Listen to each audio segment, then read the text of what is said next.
Chapter 1: The Invitation. The rain hammered against the windshield of my beat-up Jeep Cherokee, each drop a tiny drumbeat against the symphony of dread building in my chest. The wipers fought a losing battle against the deluge, blurring the already indistinct world outside into a swirling canvas of gray. Beside me, Liam, ever the optimist, was practically vibrating with excitement. "Come on, man, admit it. This is going to be epic," he shouted over the roar of the storm, his eyes gleaming with a manic energy that bordered on unsettling. Liam was the ringleader, the instigator, the one who always pushed us to the edge of our comfort zones. Or, as my therapist would probably say, someone with a healthy death wish. I gripped the steering wheel tighter, knuckles white.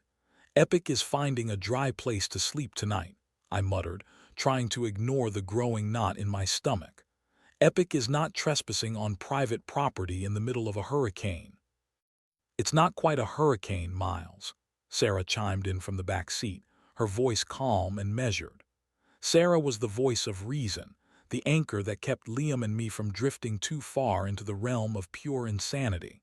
She was also a walking encyclopedia of obscure facts and local legends, which was both fascinating and occasionally terrifying. "Tropical storm, maybe," she continued, adjusting her glasses. "But the point stands. Blackwood Asylum is supposed to be one of the most haunted places in the state, and it's been abandoned for almost 50 years. Imagine the stories those walls could tell." Stories, that's what drew us to places like Blackwood. We were urban explorers, adrenaline junkies with a penchant for the forgotten and the forbidden. We sought out the echoes of the past, the remnants of lives lived and lost, hoping to find some kind of meaning in the ruins.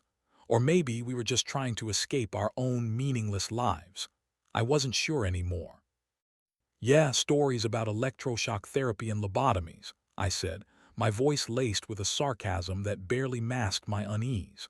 "Real feel-good stuff." Liam laughed, a loud, boisterous sound that filled the cramped interior of the Jeep. "Exactly. Think of the atmosphere, Miles, the sheer, unadulterated dread. This is what we live for." I didn't live for dread. I lived for the brief moment of exhilaration, the rush of adrenaline that came with venturing into the unknown. But lately, the exhilaration had been overshadowed by a creeping sense of unease, a feeling that we were pushing our luck too far. Maybe it was the nightmares, or the strange, unexplainable occurrences that seemed to follow us after each expedition. Whatever it was, I couldn't shake the feeling that we were playing a dangerous game. "Besides," Liam added, leaning closer, his voice dropping to a conspiratorial whisper, "I heard a rumor that there's something else at Blackwood, something beyond the ghost stories."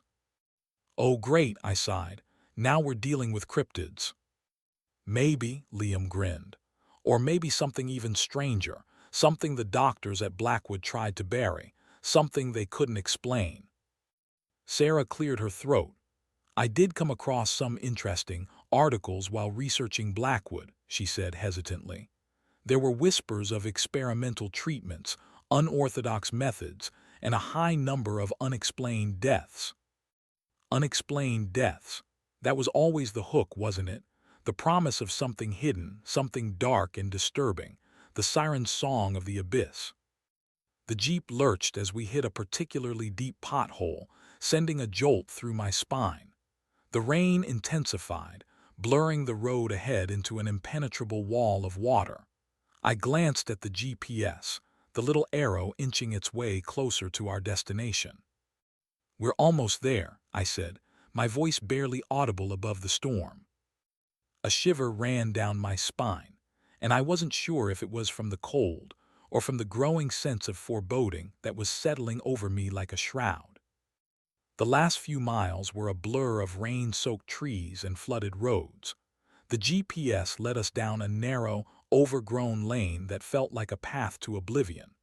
Branches scraped against the sides of the Jeep, their skeletal fingers reaching out as if to warn us back. Finally, the lane opened into a clearing, and there it was, Blackwood Asylum. Even in the driving rain and fading light, it was a sight to behold. A hulking, Gothic monstrosity of gray stone, its windows like vacant eyes staring out into the storm. The roof was partially collapsed, and vines snaked their way up the walls, clinging to the crumbling facade like grasping claws. It was beautiful and terrifying. Liam cut the engine and the sudden silence was deafening. The only sound was the relentless drumming of the rain on the roof of the Jeep. We sat there for a moment, the three of us, just staring at the asylum, each lost in our own thoughts. Liam was the first to break the silence. "Well," he said, his voice trembling slightly despite his best efforts, "who's ready to explore?" I took a deep breath, trying to steady my racing heart. "Let's just be careful," I said, my voice barely above a whisper. "This place, it feels different." "Different how?" Liam asked, his eyes narrowing. "I don't know," I said, shaking my head. "Just wrong." Sarah nodded, her face pale in the dim light. "I feel it too," she said. "There's something heavy about this place." Heavy, that was a good word for it. A weight, a presence, a sense of oppressive darkness that seemed to emanate from the very stones of Blackwood Asylum. "Okay," Liam said, his voice regaining its usual bravado. "Enough with the spooky vibes. Let's go see what secrets Blackwood is hiding." He reached for the door handle, and as he did, a sudden gust of wind howled through the clearing, rattling the Jeep and sending a spray of rain against the windows. It felt like a warning, a desperate plea to turn back. But Liam didn't hesitate. He pushed open the door and stepped out into the storm. Sarah and I exchanged a look, a silent acknowledgement of the danger we were about to face. Then, with a shared sigh, we followed him into the darkness. The rain lashed at our faces as we made our way towards the asylum, the wind whipping our clothes around us like ghostly shrouds. The air was thick with the smell of damp earth and decaying leaves, and a faint, metallic scent that I couldn't quite place. As we drew closer, I noticed something else. A sound, faint but distinct, carried on the wind, a whisper. I stopped, my hand raised. "Did you hear that?" I asked, my voice barely audible above the storm. Liam and Sarah paused, listening intently. "Hear what?" Liam asked. "A whisper," I said. "I think it's coming from the asylum." Liam grinned, his eyes gleaming. "Now that's what I call a welcome." He started towards the asylum again, his pace quickening. Sarah and I hesitated for a moment, then followed him, drawn in by the promise of the unknown, the lure of the darkness. As we reached the front entrance, a massive archway framed by crumbling stone pillars, the whispering grew louder, clearer. It sounded like voices, dozens of them, all speaking at once, a cacophony of madness that seemed to burrow into my skull. I couldn't make out any words, but I could feel the emotion behind them. Pain, despair, agony. The voices were calling to us, inviting us in.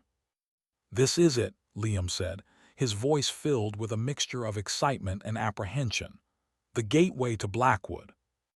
He reached out and touched the cold, damp stone of the archway, a look of reverence on his face. "Let's see what awaits us inside." And with that, he stepped through the archway and disappeared into the darkness of Blackwood Asylum. Sarah and I exchanged another look, a silent question passing between us. Was this a mistake? Were we going too far? But it was too late to turn back. We had come too far, invested too much. We were already caught in Blackwood's web. Taking a deep breath, I followed Liam into the darkness, Sarah close behind. The whispering voices swirled around us, growing louder, more insistent. We were inside, and Blackwood Asylum was waiting. Chapter 2: Whispers in the Walls. The darkness inside Blackwood Asylum was absolute, a suffocating blanket that pressed in on all sides. It was a darkness that seemed to seep into your very bones, chilling you from the inside out. The rain, which had seemed so fierce outside, was now reduced to a muted drumming on the decaying roof above, a somber soundtrack to our descent into the abyss. Liam fumbled with his flashlight, the beam cutting a narrow swathe through the gloom. The light danced across peeling paint, crumbling plaster, and rusted medical equipment, revealing glimpses of a world that had been frozen in time for decades. The air was thick with the stench of mildew, dust, and something else, something vaguely medicinal, like antiseptic mixed with decay. Wow, Liam breathed, his voice hushed with awe. This is incredible. I wasn't so sure about incredible. Terrifying seemed like a more accurate description. Sarah, as usual, was the practical one. "Stay close," she said, her voice tight with a mixture of apprehension and excitement. "And watch your step. This place looks like it's about to collapse." We moved cautiously through the entrance hall, our flashlights illuminating the skeletal remains of what had once been a grand reception area. A massive chandelier hung precariously from the ceiling, its crystal prisms coated in a thick layer of dust. The walls were lined with peeling wallpaper, its faded floral pattern a ghostly reminder of a time when Blackwood Asylum had been a place of hope, a sanctuary for the mentally ill, or so they claimed. "Imagine what this place looked like in its prime," Liam said, his voice echoing in the cavernous space. "Doctors in crisp white coats, nurses bustling about, patients actually believing they could get better." I snorted. "Yeah, right. More like doctors in white coats torturing patients with experimental treatments, and nurses turning a blind eye to the abuse." Sarah shot me a warning look. "We don't know what happened here, Miles. Let's not jump to conclusions." "Oh, come on, Sarah," I said, my voice laced with cynicism. "It's an abandoned asylum. What do you think went on here? Tea parties and therapy sessions." The truth was, I didn't want to think about what happened here. I didn't want to imagine the suffering, the desperation, the sheer human misery that had been contained within these walls. But it was impossible to ignore. It was as if the very stones of Blackwood were saturated with the pain of its former inhabitants. As we moved deeper into the asylum, the whispering voices grew louder, more insistent. They seemed to be coming from everywhere and nowhere at once, swirling around us like a disembodied chorus. "Can you hear that?" I asked, my voice barely above a whisper. Liam and Sarah stopped, listening intently. "Yeah," Liam said, his brow furrowed. "What is that?" "It sounds like voices," Sarah said, her eyes wide with apprehension. "Whispering." "They're calling to us," I said, my voice trembling slightly. "I can feel it." Liam grinned, his eyes gleaming with excitement. "Now we're talking. This place is definitely haunted." We followed the sound of the voices down a long, dark corridor, the air growing colder with each step. The walls were lined with doors, most of them hanging ajar, revealing empty rooms filled with decaying furniture and rusted medical equipment. I peered into one of the rooms, my flashlight illuminating a small, bare cell with a single cot in the corner. The cot was stained with what looked like dried blood, and the air was thick with the smell of urine and disinfectant. A chill ran down my spine, and I quickly averted my gaze. I didn't want to see any more. I didn't want to know what had happened in that room. "This place is seriously messed up," I muttered, my voice barely audible. "Tell me about it," Sarah said, her face pale in the dim light. "I can feel the suffering, it's almost palpable." Liam, however, seemed to be in his element. He was practically skipping down the corridor, his flashlight beam dancing across the walls. "This is amazing," he exclaimed. "Think of all the stories we can tell. This is going to be our best exploration yet." I couldn't share his enthusiasm.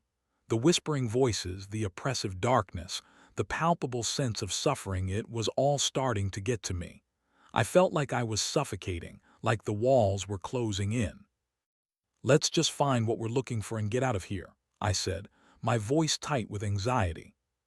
"What are we looking for exactly?" Sarah asked, her eyes narrowing. Liam grinned. "The truth," he said.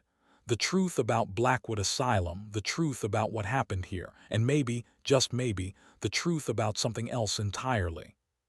He didn't elaborate, but I could tell that he knew more than he was letting on. He always did. We continued down the corridor, the whispering voices growing louder, more insistent.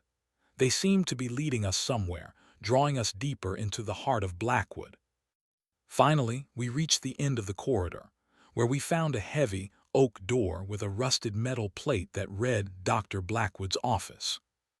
Liam stopped, his hand hovering over the door handle. "This is it," he said, his voice hushed with anticipation. "The inner sanctum." He took a deep breath, then pushed open the door. The room beyond was larger than I expected and surprisingly well preserved.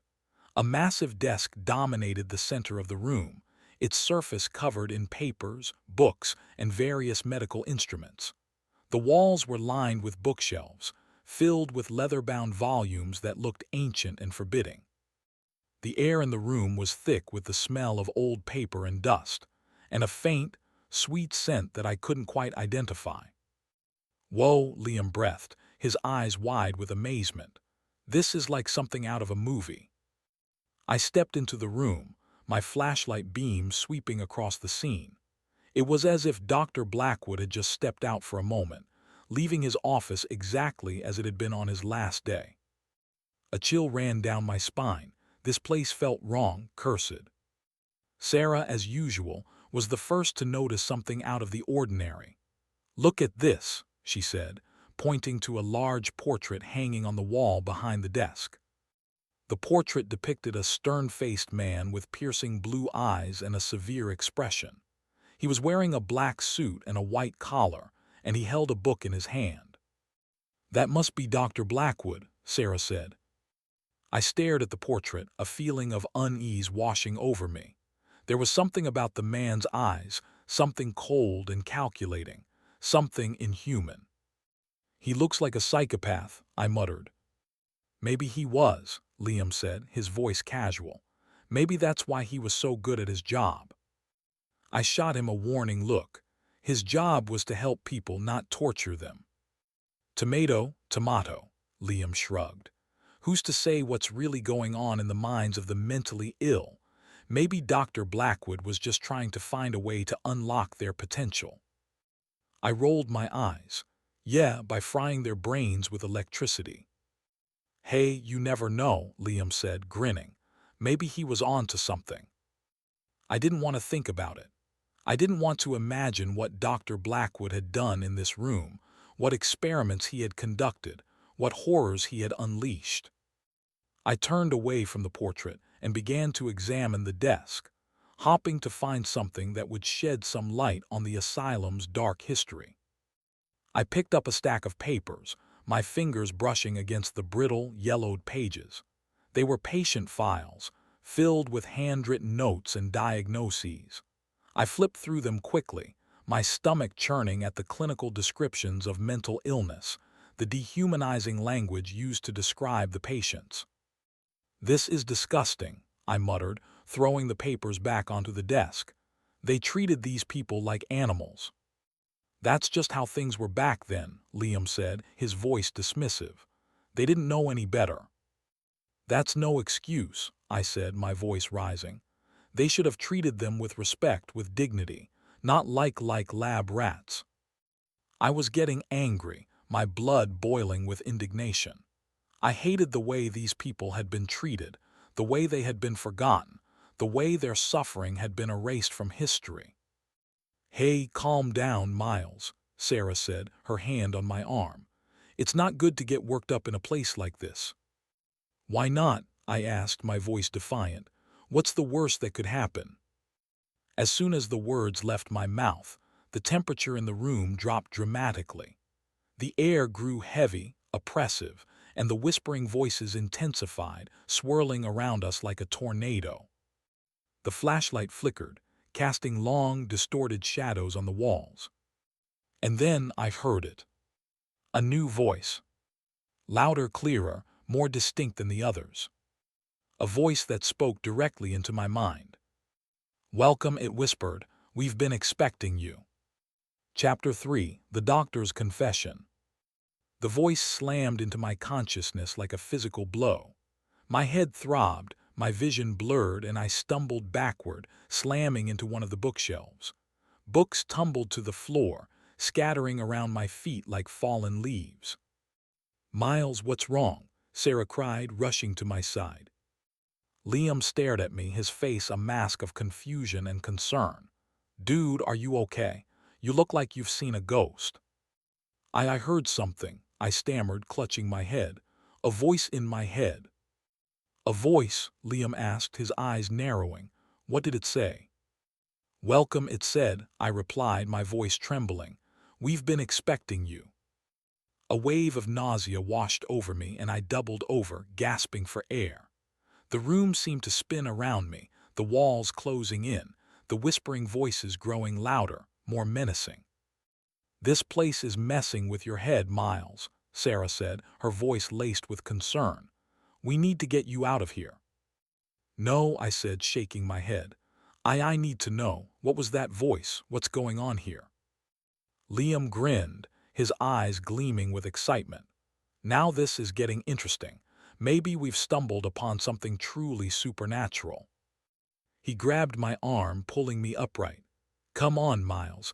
Let's see if we can find the source of that voice." Against my better judgment, I allowed Liam to lead me deeper into Dr. Blackwood's office. We searched every corner of the room, examining every book, every paper, every piece of medical equipment. But we found nothing that could explain the voice, nothing that could shed any light on the mysteries of Blackwood Asylum. As we searched, the whispering voices continued to swirl around us, growing louder, more insistent. I could feel them probing my mind, searching for something, trying to get inside. "I don't like this," Sarah said, her voice tight with apprehension. "I think we should leave, now." "Just a few more minutes," Liam said, his voice dismissive. "I'm sure we're close to finding something." He was always so confident, so sure of himself. But I could see the fear in his eyes, the tremor in his hands. He was just as scared as we were. He was just better at hiding it. I continued to search, driven by a desperate need to understand what was happening, to find some kind of explanation for the voice in my head. Finally, I stumbled upon something that caught my eye. A small, wooden box hidden beneath a pile of papers on Dr. Blackwood's desk. The box was intricately carved with strange symbols that seemed to writhe and twist before my eyes. It was locked, and there was no key in sight. "What's that?" Liam asked, peering over my shoulder. "I don't know," I said, my voice barely above a whisper, "but I have a feeling it's important." I tried to open the box, but it was no use. The lock was too strong. "Stand back," Liam said, pulling out a small pocket knife. "Let me see if I can pick the lock." He inserted the knife into the lock and began to jiggle it carefully, his brow furrowed in concentration. As he worked, the whispering voices intensified, swirling around us like a vortex. The air grew colder, the shadows deeper. And then I heard the new voice again. "Don't open it," it whispered. "You don't want to know what's inside." I gasped, clutching my head. "Stop," I cried. "Don't open the box." Liam stopped, his eyes widening in surprise. "What's wrong, Miles? What did you hear?" "The voice," I said, my voice trembling. "It told me not to open the box. It said we don't want to know what's inside." Liam stared at me for a moment, his expression unreadable. Then he grinned. "Well, now I definitely want to open it." He resumed his work on the lock, his movements more determined than ever. "Liam, do," Sarah said, her voice pleading. "Please, this place is dangerous. We need to leave." But Liam ignored her. He was fixated on the box, driven by a morbid curiosity that he couldn't control. Finally, with a click, the lock sprang open. Liam lifted the lid of the box, his eyes gleaming with anticipation. Inside, nestled on a bed of faded velvet, was a small, leather-bound journal. "A journal," Liam said, his voice laced with disappointment. "That's it, all this build-up for a stupid journal." But as he reached for the journal, I felt a surge of fear, a premonition of something terrible. "Don't touch it," I cried, grabbing his arm. But it was too late. Liam's fingers brushed against the cover of the journal. And as he did, the room exploded with light. A blinding flash of white that seared my retinas. A deafening roar that shattered my eardrums. And then silence. I blinked, trying to clear my vision. The light had faded, but the room was still bathed in an unnatural glow. Liam was standing frozen, his eyes wide with horror. The journal was clutched in his hand, its pages glowing with an eerie luminescence. What was that?"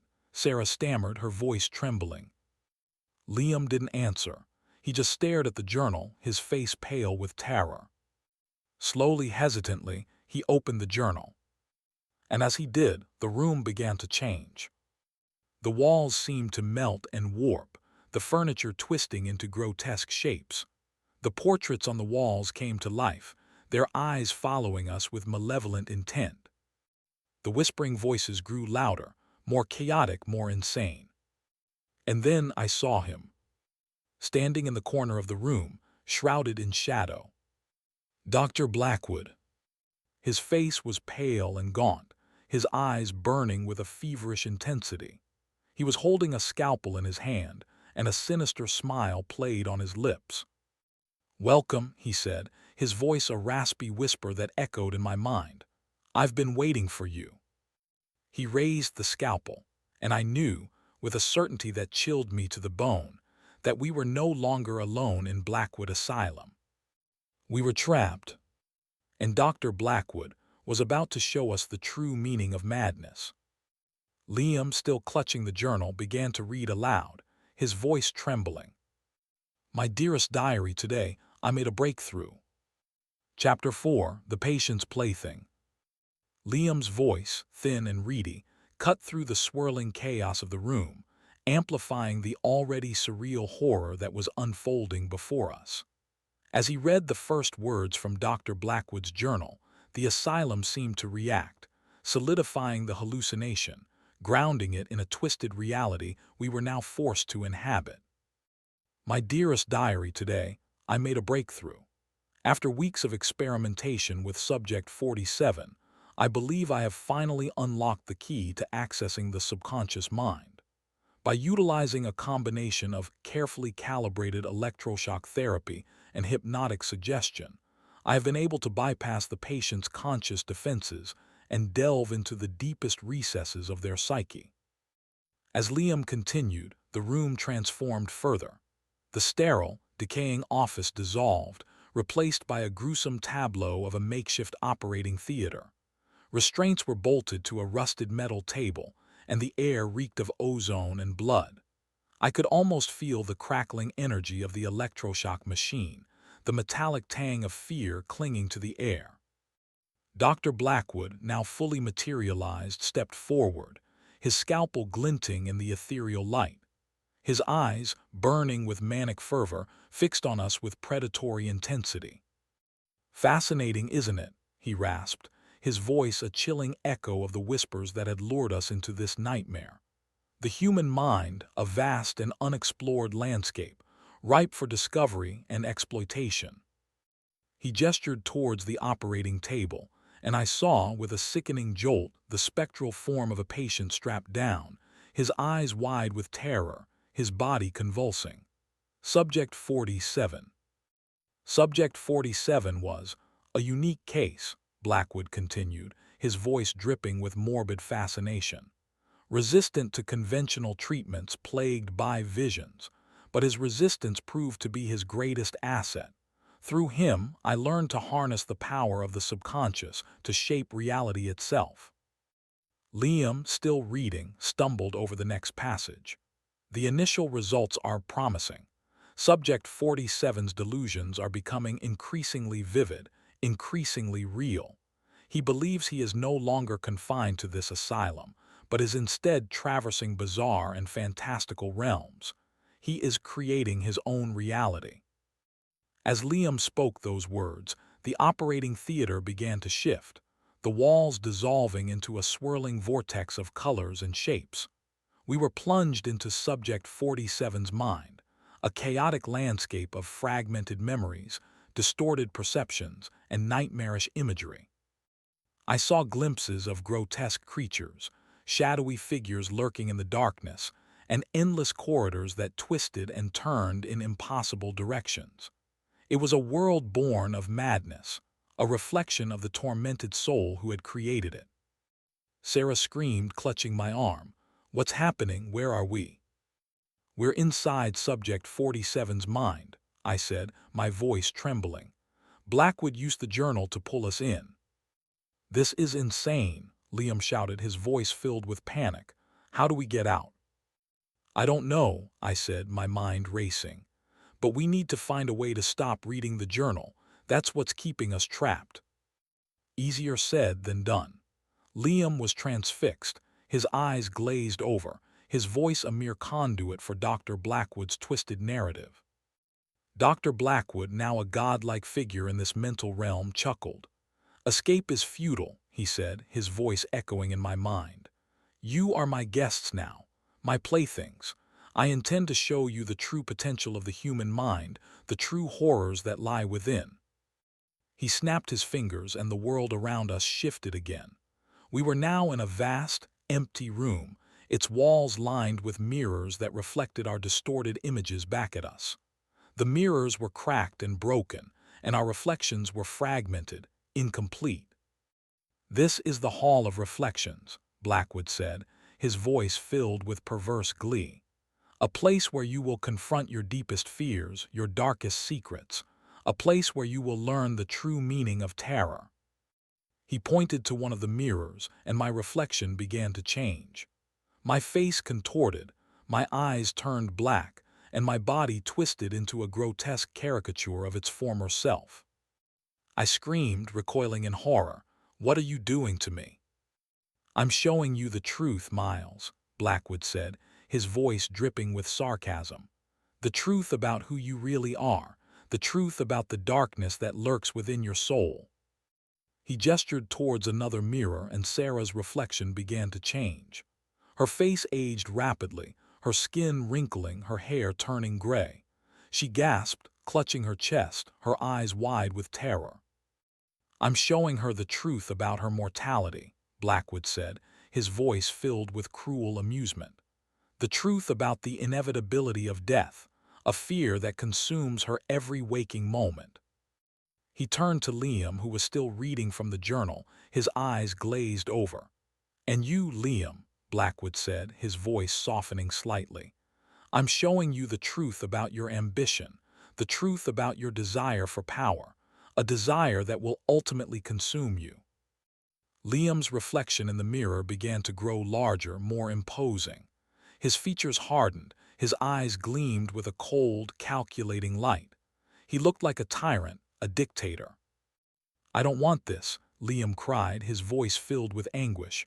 "I don't want to be like this." "It's too late, Liam," Blackwood said, his voice a silken whisper. "The power is already within you. You just need to embrace it." He turned back to me, his eyes burning into my soul.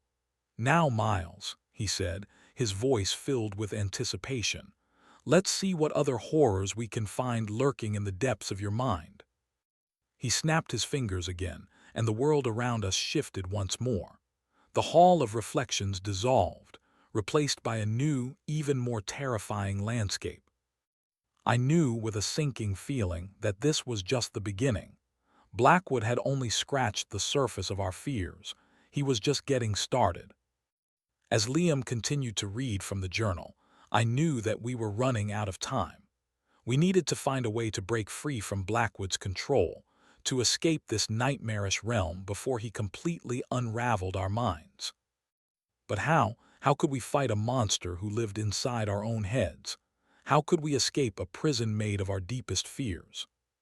The answer, I knew, lay somewhere within the pages of Dr. Blackwood's journal. And the next passage that Liam read could very well seal our doom. Subject 47 is becoming increasingly unstable. His delusions are growing more violent, more unpredictable. I fear that he is losing control of his own mind. But perhaps that is a risk worth taking. For in his madness, I see a glimpse of something truly extraordinary, something that could change the world forever. The world around us plunged into darkness. Chapter 5. The labyrinth of the subconscious. The darkness that engulfed us was not merely the absence of light. It was a tangible entity, a suffocating presence that pressed against us, stealing our breath and amplifying the terror that already clawed at our throats. The whispering voices intensified, morphing into a cacophony of screams, sobs, and maniacal laughter. It was the sound of pure, unadulterated madness. Then, just as suddenly as it began, the darkness lifted, revealing a new landscape, even more unsettling than the last. We were standing in a vast, sprawling labyrinth, its walls constructed from towering stacks of books. The books were ancient and crumbling, their pages filled with illegible text and disturbing illustrations. "Where are we now?" Sarah whispered, her voice trembling. "We're in Subject 47 Subconscious," I said, my voice barely audible above the din of the voices. "This is where he stores his memories, his fears, his darkest secrets." The labyrinth stretched out before us, an endless maze of twisting corridors and dead ends. The air was thick with the smell of old paper, dust, and something else, something vaguely familiar, yet deeply unsettling.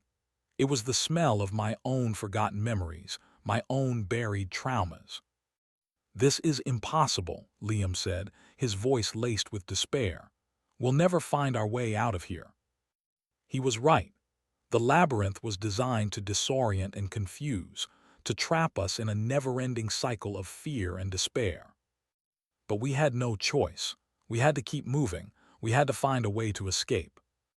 As we ventured deeper into the labyrinth, the walls seemed to shift and change around us, the corridors twisting and turning in unpredictable ways.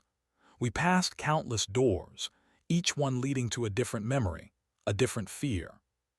I peered into one of the rooms, my heart sinking as I recognized the scene. It was my childhood bedroom, but distorted and twisted, the walls closing in, the furniture looming menacingly. A shadowy figure lurked in the corner, its eyes glowing with malevolent intent. It was the monster from my childhood nightmares, the creature that had haunted my dreams for years. I recoiled, slamming the door shut. I didn't want to face that fear again. "We need to focus," I said, my voice trembling. "We need to find a way to get out of here. Dwelling on our fears will only make things worse." "Easier said than done," Sarah said, her voice laced with sarcasm. "This whole place is designed to prey on our fears." She was right. The labyrinth was a reflection of our inner turmoil, a manifestation of our deepest anxieties. As we continued to navigate the maze, we began to encounter other inhabitants of Subject 47 Subconscious. Grotesque creatures, shadowy figures, and distorted versions of people we knew. They were all manifestations of Subject 47's fears, his traumas, his repressed desires. They were all trying to stop us. We fought our way through the labyrinth, battling the creatures, avoiding the traps, and trying to stay one step ahead of Dr. Blackwood. But he was always there, lurking in the shadows, watching us, manipulating us. He was enjoying our suffering. As we fought, Liam continued to read from the journal, his voice growing weaker, his grip on reality slipping. Subject 47's mind is becoming a dangerous place. His delusions are starting to bleed into the real world. I fear that he is losing control of his own reality, but I cannot stop now. I am too close to the truth. As Liam spoke those words, the labyrinth began to crumble around us, the walls collapsing, the corridors twisting and turning in even more impossible directions. We were losing control. We were sinking deeper into madness. Suddenly, we stumbled upon a clearing in the center of the labyrinth. In the middle of the clearing stood a single object, a mirror. But this was not just any mirror.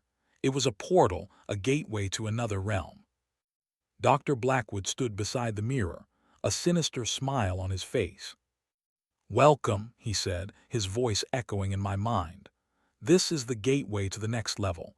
Are you ready to face your ultimate fear?" He gestured towards the mirror, and I saw my reflection staring back at me. But it was not my reflection. It was a twisted, distorted version of myself, a creature of pure darkness. It was the embodiment of my deepest fear, the fear of becoming a monster. I recoiled in horror, my heart pounding in my chest. I didn't want to face that fear. I didn't want to become that monster. But I had no choice. Blackwood snapped his fingers, and I was pulled towards the mirror, my body resisting, my mind screaming.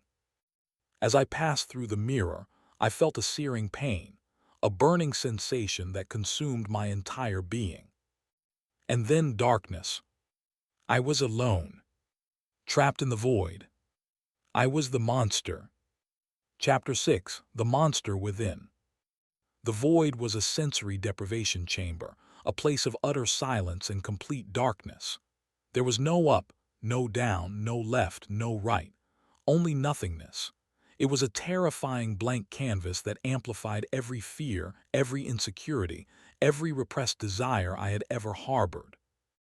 At first there was only emptiness, but as time passed, or what felt like time, in the void the concept was meaningless. The emptiness began to fill with whispers, not the chaotic cacophony of the asylum, but insidious, seductive voices that spoke directly to my soul, preying on my deepest vulnerabilities. "You are weak," they hissed. "You are worthless. You are a failure." I tried to block them out, to resist their insidious influence. But the voices were relentless, chipping away at my resolve, eroding my sense of self. "You are not good enough," they whispered. "You will never be good enough. You are destined to fail." Doubt began to creep into my mind, poisoning my thoughts. Was it true? Was I destined to fail? Was I truly worthless? As the voices grew stronger, I began to change. My body contorted, my mind warped, and my soul darkened. I felt myself becoming the monster I had always feared, the creature of pure darkness that I had seen reflected in the mirror. "Embrace your power," the voices urged. "Embrace your darkness. Let it consume you." I resisted, clinging to the last vestiges of my humanity. But the temptation was overwhelming. The power was intoxicating. "You can have everything you ever wanted," the voices promised. "You can be strong, you can be powerful, you can be in control." I wanted it. I wanted the power. I wanted the control. I wanted to stop feeling weak, helpless, and afraid. Slowly, reluctantly, I began to succumb. I embraced the darkness. I embraced the monster within. And as I did, the void began to change.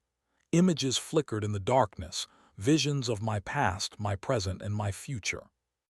I saw my childhood, distorted and twisted, my parents transformed into monstrous figures, their faces contorted with rage and disappointment. I saw my present, my friends transformed into enemies, their eyes filled with hatred and betrayal. I saw my future, a desolate wasteland where I reigned supreme, a tyrant ruling over a broken world. It was a terrifying vision, but it was also enticing. The power, the control, the sheer dominance, it was irresistible. "This is your destiny," the voices whispered. "This is who you are meant to be." I believed them. I embraced the destiny. I embraced the monster. And as I did, I began to understand Dr. Blackwood's obsession. I understood his desire for power, his willingness to sacrifice anything to achieve his goals. I understood the allure of madness. But even as I succumbed to the darkness, a small part of me still resisted. A tiny spark of humanity flickered within my soul, refusing to be extinguished. It was a memory, a faint echo of a life I had once known, a memory of friendship, of love, of hope. It was a memory of Sarah and Liam. Their faces appeared in the darkness, their eyes filled with concern and affection. They were reaching out to me, trying to pull me back from the brink. "Don't give up, Miles," they whispered. "We believe in you. You can fight this." Their voices were weak, barely audible above the din of the monster within, but they were enough. They were a lifeline, a beacon of hope in the overwhelming darkness. I clung to their memory, drawing strength from their love. I fought back against the darkness, battling the monster within. It was a long and arduous struggle, a war waged within my own soul. But slowly, gradually, I began to regain control. I rejected the darkness, I rejected the power, I rejected the destiny. I embraced the humanity, I embraced the friendship, I embraced the love. And as I did, the void began to fade. The voices grew weaker, the images flickered and died, and the darkness began to dissipate. Slowly, hesitantly, I opened my eyes. I was back in the labyrinth, standing before the mirror. But the mirror was no longer a portal to the void. It was just a mirror, reflecting my own image back at me. I was still changed, still scarred by the experience, but I was no longer the monster. I was still Miles. I turned away from the mirror, determined to find Sarah and Liam, determined to escape Blackwood's clutches. I was not going to let the darkness consume me. I was going to fight back. But as I took my first step, I heard Dr. Blackwood's voice, cold and mocking, echoing in my mind. Did you really think it would be that easy, Miles? The monster is still inside you. It will always be inside you, and sooner or later it will take over. The fight was far from over. Chapter 7: The Surgeon's Symphony. Dr. Blackwood's words hung in the air, a poisonous seed planted in the fertile ground of my insecurities. I could feel the monster lurking within, dormant but not defeated, waiting for the opportune moment to resurface. The fear of relapse was a heavier burden than the initial transformation. Despite the insidious voice in my head, I pressed forward, navigating the crumbling labyrinth with a renewed sense of purpose. The creatures that had once terrified me now seemed less formidable, their power diminished by my newfound understanding of the darkness within. I knew their purpose, to keep me trapped, to feed on my fear. But I also knew their weakness, my own strength. I moved with a fierce determination, calling out for Sarah and Liam, my voice echoing through the labyrinthine corridors.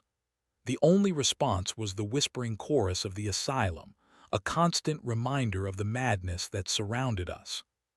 Finally, after what felt like an eternity, I heard a faint reply, a muffled cry, barely audible above the din. "Miles, is that you?" It was Sarah's voice, laced with fear and desperation. "Sarah, where are you?" I shouted, my heart pounding with hope.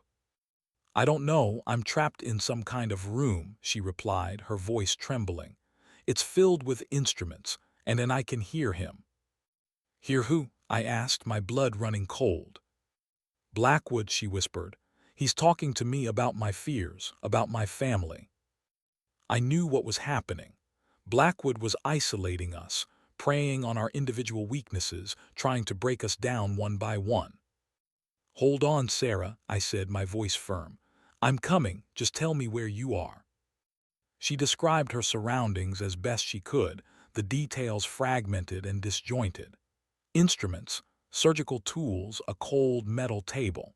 It sounded like a twisted version of an operating room, a place of torture disguised as healing.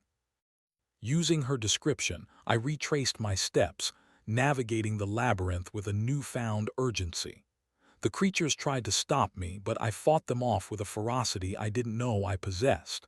I was no longer afraid of the darkness. I had embraced it, understood it, and now I was using it as a weapon. Finally, I reached a door that matched Sarah's description. It was heavy and reinforced, with a small barred window that offered a glimpse of the horrors within. Through the window, I saw Sarah strapped to a metal table, her eyes wide with terror. Dr. Blackwood stood over her, a scalpel in his hand, his face contorted with a sadistic grin. "Welcome, Miles," he said, his voice echoing in my mind. "I was wondering when you would arrive. I'm just about to begin the procedure." He raised the scalpel, and Sarah screamed. I didn't hesitate. I threw myself against the door, slamming my shoulder against the reinforced wood. The door held firm. "Sarah, hold on," I shouted, my voice hoarse. I threw myself against the door again and again, each impact sending a jolt of pain through my body. But the door wouldn't budge. I was running out of time. I looked around desperately, searching for something, anything that could help me break through the door. My eyes fell on a pile of discarded medical instruments, scattered on the floor nearby. Among them, I saw a heavy, metal bone saw. It was a long shot, but it was all I had. I grabbed the bone saw and wedged it into the crack between the door and the frame. Then, with a grunt of effort, I began to saw. The metal screeched against the wood, creating a deafening noise that echoed through the labyrinth. It was a slow and agonizing process, the saw blade biting into the wood inch by agonizing inch. Inside the room, I could hear Sarah's screams growing louder, more frantic. Blackwood was torturing her, preying on her fears, pushing her to the brink of madness. I sawed with renewed determination, my muscles burning, my hands bleeding. I had to get to Sarah. I had to save her. Finally, after what felt like an eternity, the wood splintered and the door began to give way. With one final, desperate heave, I ripped the door off its hinges and burst into the room. The scene that greeted me was even more horrifying than I had imagined. Sarah was strapped to the table, her clothes torn, her skin covered in cuts and bruises. Blackwood stood over her, his scalpel poised above her chest, his eyes burning with manic glee. He looked up, startled by my sudden appearance. "Well, well, Miles," he said, his voice dripping with sarcasm. "You're just in time for the grand finale." He turned back to Sarah, raising the scalpel. "No," I shouted, charging towards him. Blackwood turned to face me, a sinister smile spreading across his face. He raised his hand, and the room began to spin, the walls dissolving into a swirling vortex of colors and shapes. It was a trap. He was trying to pull me back into the void, back into the realm of darkness. But I was ready for him. I had embraced the darkness, I had understood it, and now I was using it against him. I focused my mind, summoning the monster within. I channeled the anger, the fear, the hatred, and I unleashed it on Blackwood. A wave of darkness erupted from me, engulfing Blackwood in a swirling vortex of shadows. He screamed, his body contorting, his face twisting into a mask of pure terror. The room stabilized, the spinning stopped, and the walls solidified. Blackwood was gone. I rushed to Sarah's side, frantically trying to untie her from the table. "Are you okay?" I asked, my voice trembling. She nodded, her eyes wide with shock. "I think so," she stammered. He was trying to." "I know," I said, cutting her bonds. "But he's gone now, you're safe." I helped her off the table, and she clung to me tightly, sobbing uncontrollably. "Thank you, Miles," she whispered. "You saved me." "We need to find Liam," I said, my voice firm. "We need to get out of here." We left the operating room, leaving the horrors behind us. But I knew that Blackwood was still out there, lurking in the shadows, waiting for us to make a mistake. The surgeon's symphony was far from over, and I had a feeling the next movement would be even more terrifying than the last. Chapter 8: The Echo of Deceit. The labyrinth seemed to mock our escape, the corridors twisting and turning, leading us back to familiar, horrifying scenes. Sarah, still shaken from her ordeal, clung to my arm, her steps faltering. The weight of the asylum pressed down on us, a suffocating blanket of despair. "Where do you think Liam is?" Sarah asked, her voice a strained whisper. "I don't know," I admitted, my own fear gnawing at me. "But we need to find him. Blackwood will be preying on his weaknesses just like he did with you." As if on cue, a faint sound echoed through the corridors, a distorted, almost childlike giggle. It was a sound laced with manic energy, a sound I recognized all too well. That's Liam," Sarah said, her eyes widening with dread. "But he sounds different." We followed the sound, our hearts pounding in our chests.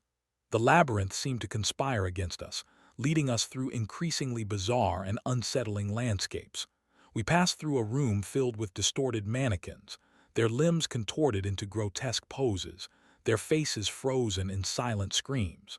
We navigated a corridor lined with flickering mirrors, each one reflecting a different, terrifying version of ourselves. Finally, we reached a large, open chamber. In the center of the chamber stood Liam, but he was no longer the Liam we knew. His eyes were wide and vacant, his face flushed with manic energy. He was dressed in a tattered doctor's coat, and he was holding a rusty scalpel in his hand. "Liam," I said, my voice trembling, "what are you doing?" Liam turned to face us, a wide, unsettling grin spreading across his face. "Miles, Sarah, I'm so glad you could make it," he said, his voice a distorted echo of his former self. "I've been waiting for you. Dr. Blackwood has shown me the truth, the beauty of the human mind and its boundless potential for improvement." He gestured with the scalpel, his eyes gleaming with a dangerous light. "I'm just about to perform a little experiment. Care to join me?" It was clear that Blackwood had taken control of Liam, twisting him into a puppet, a twisted reflection of the doctor's own madness. "Liam, that's not you," Sarah said, her voice pleading. "You're being controlled, fight it." Liam laughed, a high-pitched, unsettling sound. "Controlled? No, my dear Sarah, I've never felt more free. Dr. Blackwood has liberated me from my inhibitions, my doubts, my fears. He's shown me the path to true enlightenment." He took a step towards us, the scalpel glinting in the dim light. "Now who wants to be first? I promise it won't hurt much." I stepped in front of Sarah, shielding her from Liam's advance. "We're not going to let you hurt us, Liam," I said, my voice firm. "We're going to help you break free from Blackwood's control." "You can't help me, Miles," Liam said, his voice filled with a chilling certainty. "I am Blackwood now, and Blackwood is me." He lunged at us, the scalpel flashing through the air. I dodged the attack, barely avoiding the razor-sharp blade. "We don't want to hurt you, Liam," I said, backing away slowly. "But we will if we have to." "Hurt me?" Liam laughed again. "You can't hurt me, Miles. I'm already dead inside." He lunged again, his movements erratic and unpredictable. I parried his attack, knocking the scalpel from his hand. Liam stared at the scalpel on the floor, his eyes filled with a mixture of confusion and rage. "No," he whispered. "That wasn't supposed to happen." He looked up at us, his face contorted with anguish. "Help me," he pleaded, his voice barely audible. "Please help me." I took a step towards him, reaching out my hand. "We're here, Liam," I said, my voice gentle. "We're going to help you." Suddenly, Liam's eyes snapped back into focus. He stared at me, his face filled with horror. "Get away from me," he screamed. I can't control it." He grabbed the scalpel from the floor and plunged it into his own chest. Sarah screamed, recoiling in horror. I rushed to Liam's side, trying to stop the bleeding. "Liam, why did you do that?" I cried, my voice filled with despair. Liam looked up at me, his eyes filled with a mixture of pain and relief. I had to," he whispered.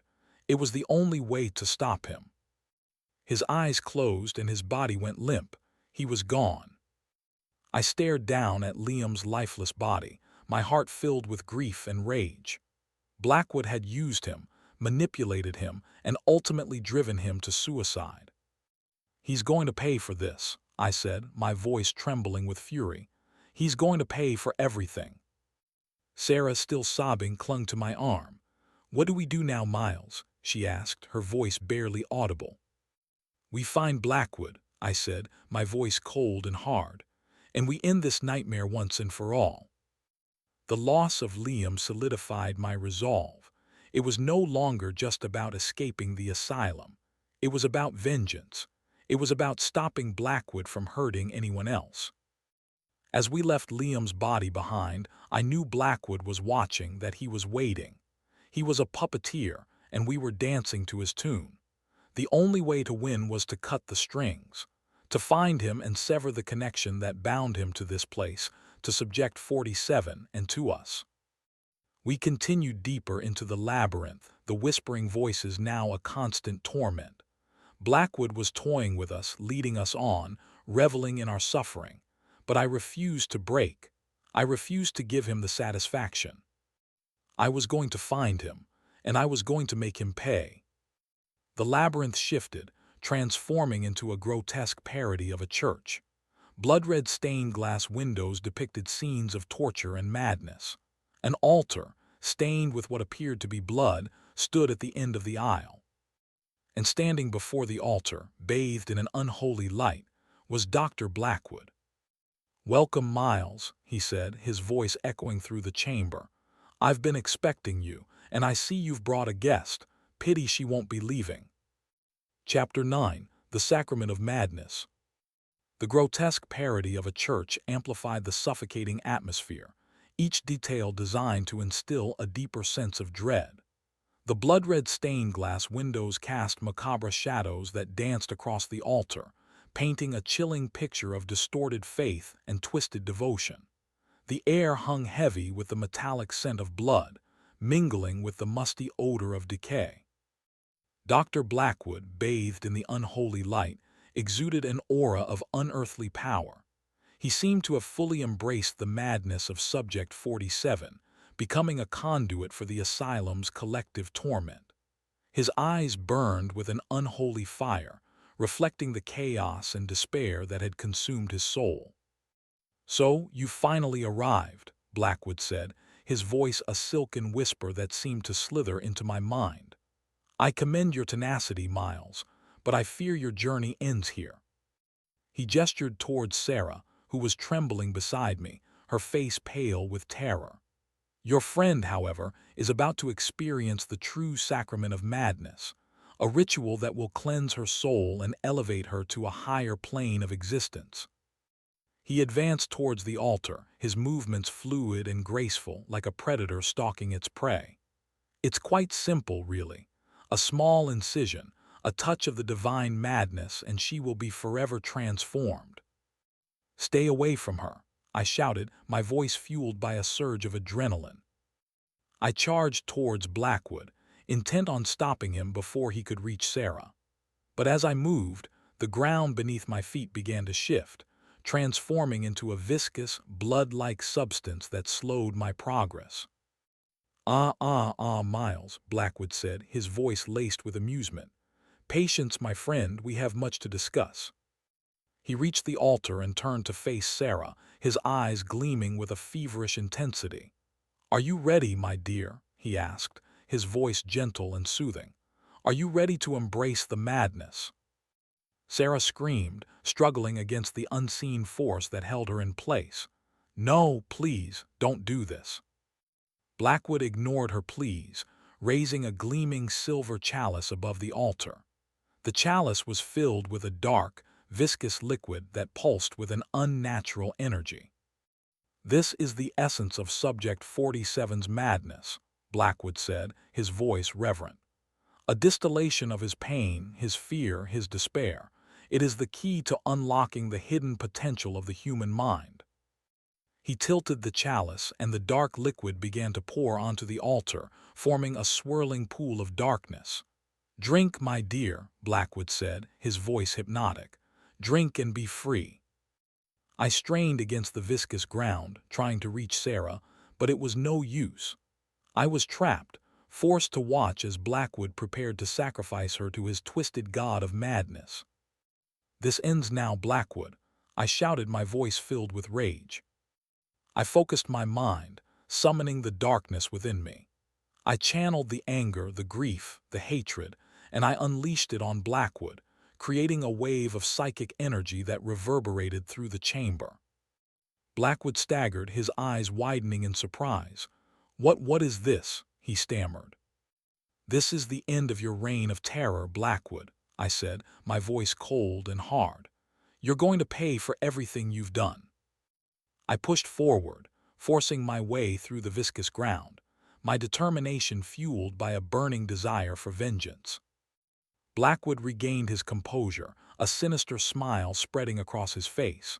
"Very well, Miles," he said, his voice filled with a chilling certainty. "If you wish to fight, then let us fight. But be warned, this is a battle you cannot win." He raised his hands, and the chamber began to transform. The walls shifted, the floor cracked, and the altar rose into the air, becoming a grotesque throne for the mad doctor. The church was gone, replaced by a battlefield of the mind. Blackwood was no longer just a man. He was a manifestation of the asylum's madness, a godlike figure wielding the power of Subject 47's subconscious. He was a formidable opponent, but I was not afraid. I had faced the darkness within myself, and I had emerged stronger, more resilient. I was ready to fight. "Let's dance, Blackwood," I said, my voice filled with grim determination. "Let's see who's truly mad." The battle for Blackwood Asylum had begun, and only one of us would walk away alive. Chapter 10: Severing the Cord. The battlefield of the mind shimmered with nightmarish imagery, a chaotic blend of Subject 47's deepest fears and Blackwood's twisted ambitions. Grotesque figures spawned from the doctor's will lunged at me, shadowy representations of patients long since lost to the asylum's horrors. I fought them back with a ferocity born of desperation, channeling the darkness within me, using their own fear against them. Blackwood, perched atop his macabre throne altar, watched with detached amusement. "Impressive, Miles, but ultimately futile. You cannot hope to defeat me in my own domain. This is my mind, my rules." He gestured, and the landscape shifted again. I was plunged into a swirling vortex of memories, fragmented glimpses of my past, my failures, my regrets. The monster within stirred, eager to seize control. I fought it back, clinging to the memory of Sarah and Liam, to the last vestiges of my humanity. I would not let Blackwood use my own weaknesses against me. "You can't break me, Blackwood," I shouted, my voice echoing through the chaotic landscape. "I've faced my demons. They have no power over me anymore." Blackwood laughed, a chilling sound that sent shivers down my spine. "Oh, but they do, Miles. They are a part of you. They are what make you who you are." He focused his gaze on Sarah, who was still trapped near the base of the levitating altar. "And she is your weakness, your connection to the world, your reason for fighting. Sever that connection, and you will be truly alone." He raised his hand, and tendrils of darkness snaked towards Sarah, binding her, suffocating her. "No," I cried, my heart pounding in my chest. I knew what Blackwood was planning. He was going to use Sarah to break me, to force me to surrender to the darkness. I couldn't let that happen. I focused all my energy, channeling the darkness within me, and unleashed a wave of pure psychic force. The force slammed into Blackwood, throwing him from his throne altar. The landscape wavered, the memories fading, the monster within receding. I had broken his concentration, disrupted his control. I raced towards Sarah, tearing through the tendrils of darkness that bound her. "I've got you, Sarah," I said, my voice trembling. "We're getting out of here." "He's too strong, Miles," she said, her voice weak. "We can't beat him." "We have to try," I said, my voice firm. "We have to stop him before he hurts anyone else." Blackwood rose to his feet, his face contorted with rage. "You fool," he screamed. "You haven't won. I am the master of this domain." He unleashed another wave of psychic energy, even more powerful than the last. The landscape twisted and warped, the ground erupting in fire, the sky raining down blood. I shielded Sarah with my body, bracing myself against the onslaught. The pain was excruciating, but I refused to yield. I knew that I couldn't defeat Blackwood in this realm. He was too powerful, too connected to Subject 47's subconscious. But there was another way. I had to sever the connection. I had to destroy the journal. The thought slammed into my consciousness with the force of a revelation. The journal was the key, the anchor that bound Blackwood to this place, to Subject 47, and to us. If I could destroy the journal, I could break his control, shatter his power. But where was it? I scanned the chaotic landscape, searching for the journal. It was nowhere to be seen. Then I remembered. Liam had been holding the journal when he... The memory was a sharp pang of grief, but it also gave me hope. If Liam had been holding the journal, then it must still be in his. I knew what I had to do. "Sarah," I said, my voice urgent, "I need you to trust me. Can you do that?" She looked at me, her eyes filled with fear, but she nodded. "I trust you, Miles." "I need you to stay here," I said. "I'm going to find Liam. I know where the journal is, and I'm going to destroy it." "No, Miles," she cried. "It's too dangerous. He'll kill you." "I have to do this, Sarah," I said, my voice firm. "It's the only way to stop him." I kissed her forehead, then turned and ran, leaving her behind in the chaotic battlefield.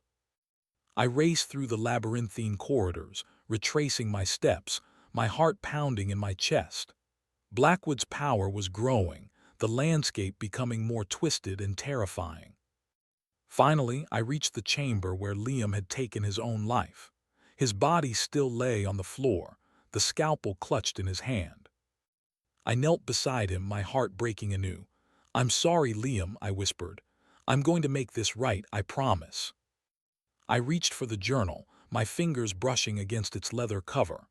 As I did, Blackwood's voice echoed in my mind. "Don't touch it, Miles. You don't know what you're doing." I ignored him, grabbing the journal and pulling it free from Liam's grasp. As I held the journal in my hands, I felt a surge of power, a connection to something ancient and malevolent. The pages seemed to writhe and twist before my eyes, filled with illegible text and disturbing illustrations. "No," Blackwood screamed, his voice filled with desperation. "Don't destroy it. It's the key to everything." I ignored him, opening the journal to a random page. Then, with all my strength, I ripped the page in half. The landscape shuddered. Blackwood screamed. I ripped another page, and another, and another. The power in the journal diminished with each tear, Blackwood's screams growing fainter. He was losing control. I continued to rip the pages, tearing the journal apart piece by piece. The landscape crumbled around me, the labyrinth dissolving into nothingness. Finally, I reached the last page. As I tore it, a blinding light erupted from the journal, engulfing everything. And then silence. I opened my eyes. I was back in Dr. Blackwood's office, the room decaying and ruined but somehow normal. Sarah was beside me, her eyes wide with shock. Blackwood was gone. The journal lay in tatters at my feet, its power finally broken. We had done it, we had stopped him. But the darkness, I knew it would always be a part of me. The monster within was still there, lurking in the shadows. But I also knew that I could control it, that I could fight it back. I had faced my demons, and I had survived. As Sarah and I walked out of Blackwood Asylum, leaving the horrors behind us, I knew that we would never be the same. But we were alive, and that was all that mattered. Chapter 11, Echoes Remain. The storm had passed. As Sarah and I stumbled out of the decaying entrance of Blackwood Asylum, the first rays of dawn painted the sky with hues of pale pink and soft orange. The rain-soaked earth glistened, reflecting the nascent light, a stark contrast to the darkness we had just escaped. Despite the beauty of the sunrise, a profound weariness settled upon me, a sense that the battle, though won, had left scars that would never fully heal. Sarah leaned heavily on me, her body trembling. We walked in silence, the only sound the crunch of gravel beneath our feet. The Jeep was still parked where we had left it, a beacon of hope in the desolate landscape. But even the familiar comfort of the vehicle couldn't fully dispel the lingering dread that clung to the air. As I started the engine, I glanced back at the asylum, its silhouette stark against the brightening sky. It stood silent, a monument to madness, its secrets buried deep within its crumbling walls. But I knew that the echoes of Blackwood would forever reverberate in my mind. We drove in silence for a long time, neither of us willing to break the spell. Sarah eventually stirred, her gaze fixed on the passing scenery. "What do we do now, Miles?" she asked, her voice barely above a whisper. "I don't know," I admitted, my hands gripping the steering wheel. "I need to process all that has happened, But I know we can't keep doing this, Sarah, chasing ghosts, tempting fate. I trailed off, the weight of Liam's death heavy on my heart. We were reckless, Sarah said, her voice laced with regret. We thought we were invincible, but we were wrong. We were, I agreed, and Liam paid the price for our arrogance. A wave of guilt washed over me, and I gripped the steering wheel even tighter. I couldn't shake the feeling that I was responsible for Liam's death. If I hadn't been so eager to explore Blackwood, if I hadn't pushed him to go further, he might still be alive. It's not your fault, Miles, Sarah said, as if reading my mind. We all made our choices, we all knew the risks. But Liam, I said, my voice cracking. Liam was searching for something, Sarah said, her voice gentle. He was always searching for something. Maybe he finally found it. Maybe he found peace. I doubted it, but I appreciated her attempt to comfort me. We continued to drive in silence, the sun rising higher in the sky. As we approached the city, the familiar landscape began to offer a small measure of solace. The bustling streets, the crowded sidewalks, the ordinary lives playing out around us. It was a reminder that the world continued to exist, despite the horrors we had witnessed. I dropped Sarah off at her apartment, promising to call her later. As she stepped out of the Jeep, she turned to face me, her eyes filled with a mixture of sadness and gratitude. "Thank you, Miles," she said, "for saving me, for getting us out of there." "We saved each other, Sarah," I said, my voice sincere. "We couldn't have done it without you." She smiled weakly, then turned and walked away, disappearing into the anonymity of the city. I drove home, my mind racing, my body exhausted. As I pulled into my driveway, I noticed something that made my blood run cold. Standing on my porch, silhouetted against the rising sun, was a figure. A figure that I recognized all too well. It was Dr. Blackwood. But it couldn't be. We had destroyed the journal. We had broken his connection to Subject 47. He was supposed to be gone. As I stepped out of the Jeep, Blackwood turned to face me, a sinister smile spreading across his face. "Welcome home, Miles," he said, his voice echoing in my mind. "Did you really think it was over? Did you really think you could escape me?"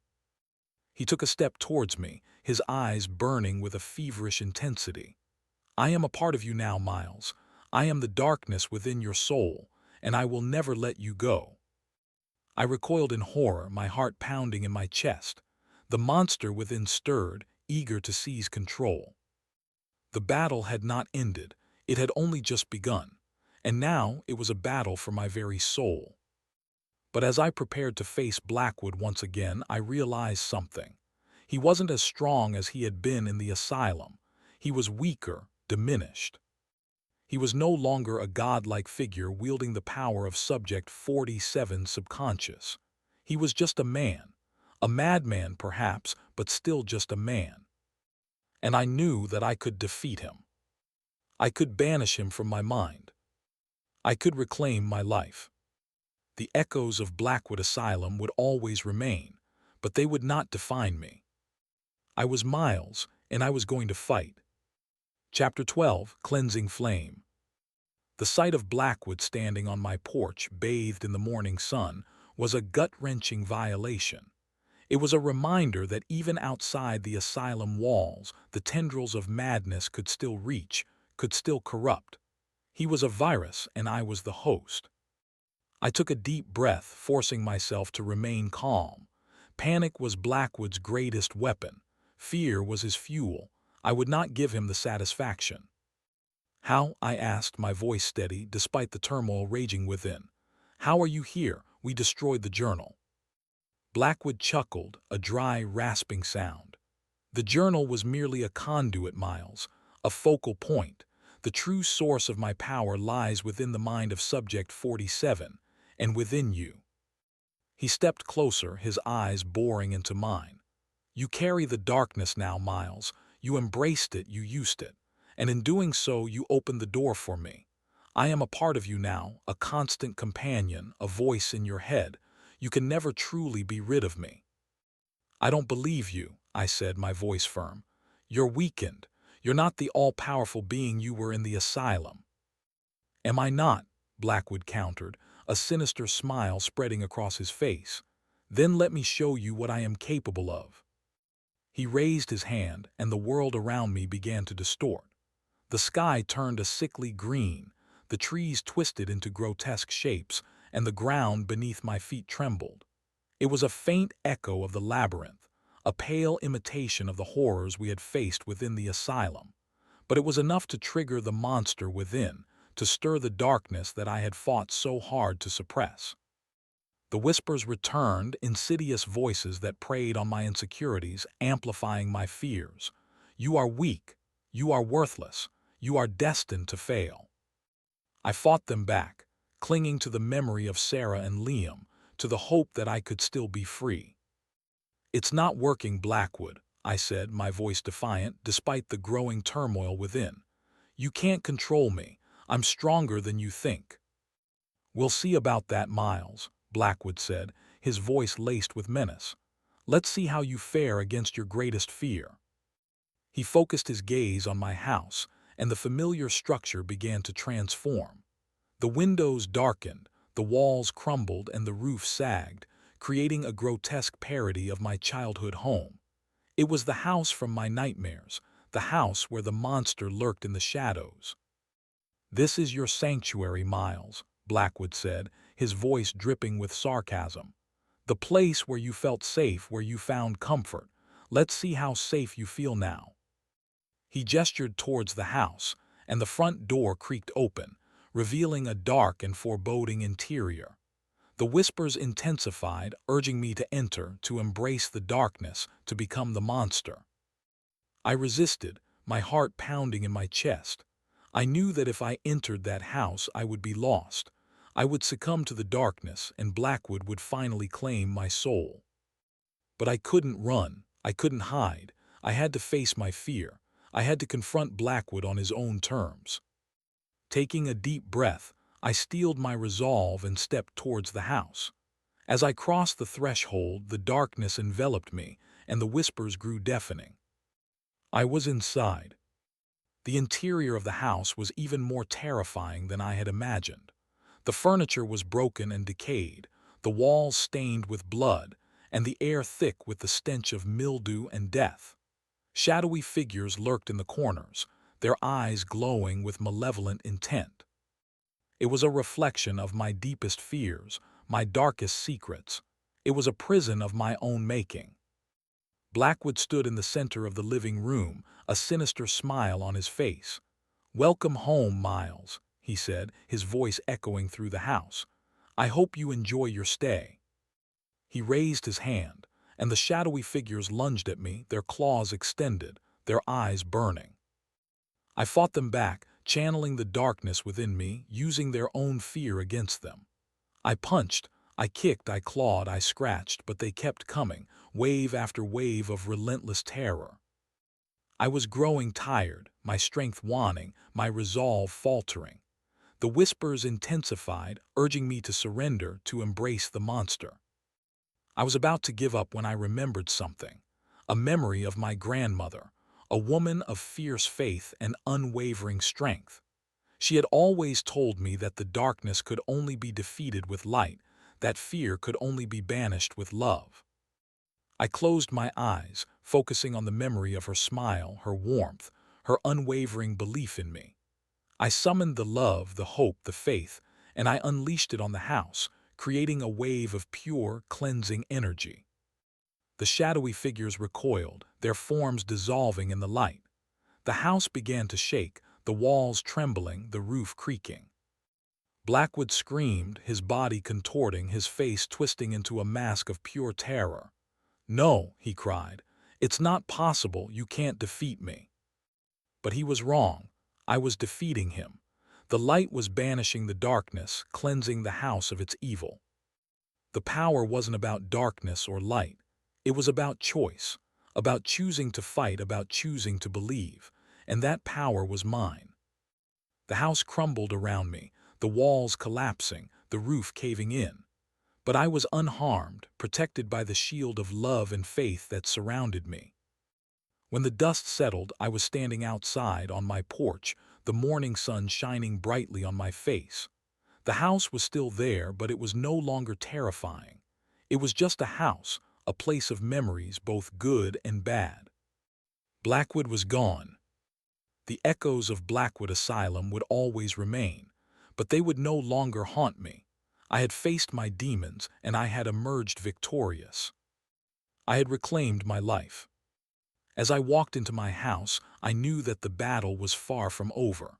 The monster within would always be a part of me, but I also knew that I could control it, that I could keep it at bay.